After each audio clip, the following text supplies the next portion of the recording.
Class News at 1:09. This afternoon, we will be bringing you a special edition broadcast on the causes of the Civil War, the war that is being fought over states' rights. There were many causes of the war, but among the first to spark conflict was the Missouri Compromise. Missouri applied for statehood and wanted to become a slave state. However, the North opposed this because it would give the South more power in Congress. In order to try and settle this conflict, Henry Clay proposed a compromise that would allow Missouri to become a slave state, and Maine would enter as a free state. Henry Clay did know that he wouldn't be so lucky to have another state apply for statehood at this time. To balance things out, he stated that the 36-degree line would determine the state's slave status. States above this line would be free, and states below this line would be slave states. Missouri would be the only exception to this rule.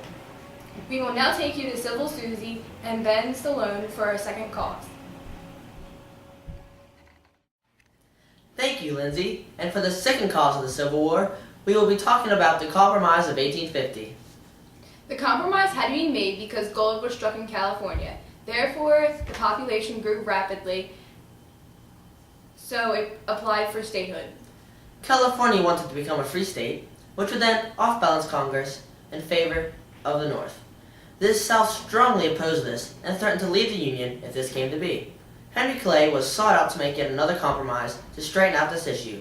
He then came up with the Compromise of 1850. Clay died before his plan could be carried through, so Millard Fillmore saw his plan through Congress. The compromise consisted of the following four things. California would enter as a free state. The question of slavery in the territories would be decided by popular sovereignty. The slave trade in Washington, D.C. was ended, and the fugitive slave law would go into effect. That wraps up our second cause, and for the third, we will take you to our sponsors. The news broadcast you are currently watching is brought to you by Uncle Tom's Cabin, a book that is enlightening northern souls everywhere on the evils of slavery.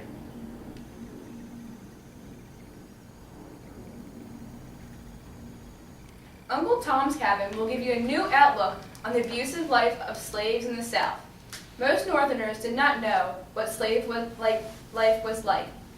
So I, Harriet Beecher Stowe, felt the need to show them what a terrible thing they were supporting by following the fugitive slave law. So please, have a heart and buy your copy today. Welcome back to Bowens Class News. For our fourth cause, we will be addressing the Kansas-Nebraska Act. When the Nebraska Territory applied for statehood, Stephen Douglas proposed the idea to split the territory into two states since the area was so vast. Douglas also suggested that popular sovereignty would also determine whether the new state would be a free or a slave state. Due to popular sovereignty deciding a state's slave status, many Missourians illegally voted in Kansas, so it was sure to become a slave state. Without a doubt, Kansas became a slave state. Anti-slave supporters were very angered at this and refused to accept the all-pro-slavery legislature, so they formed their own government within Kansas.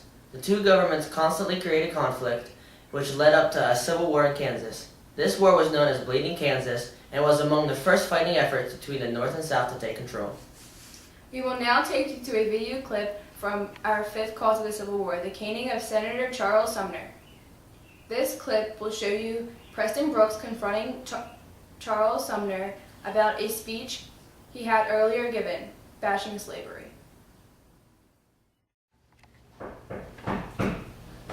Come in. Yes, what do you need? What's your problem insulting my uncle, Andrew Butler, who's too old to defend himself? Just trying to make a point. Well, how do you like this?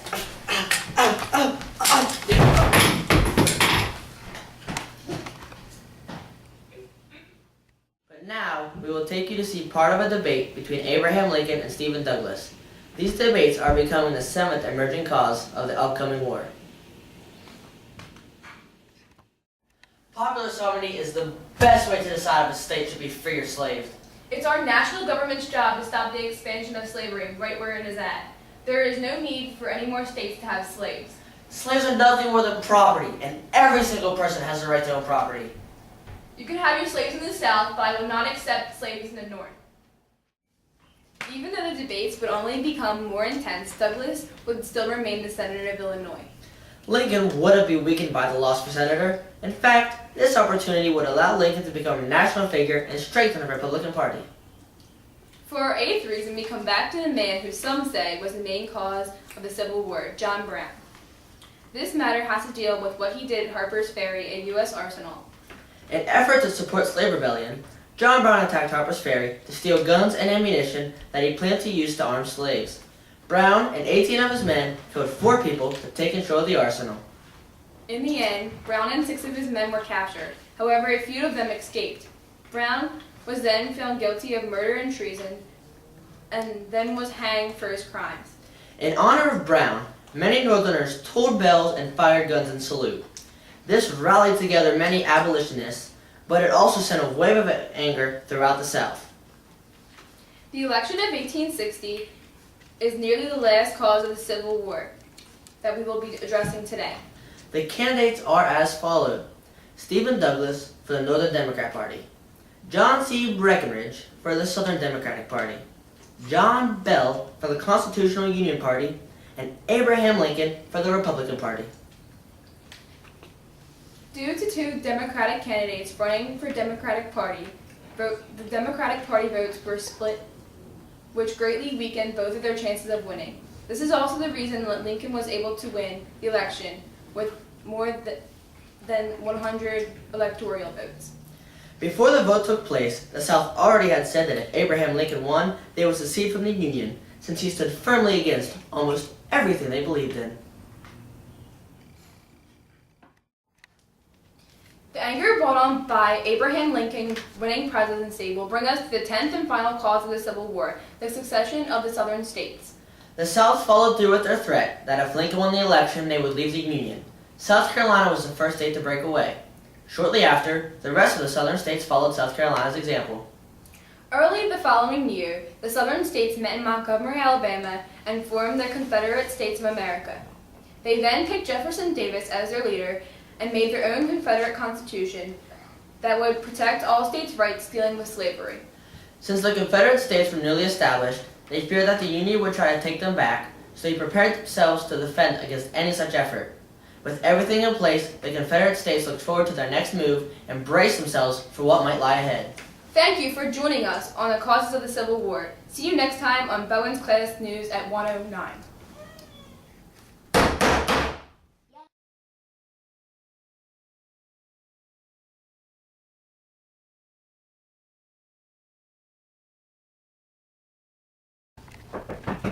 Come in.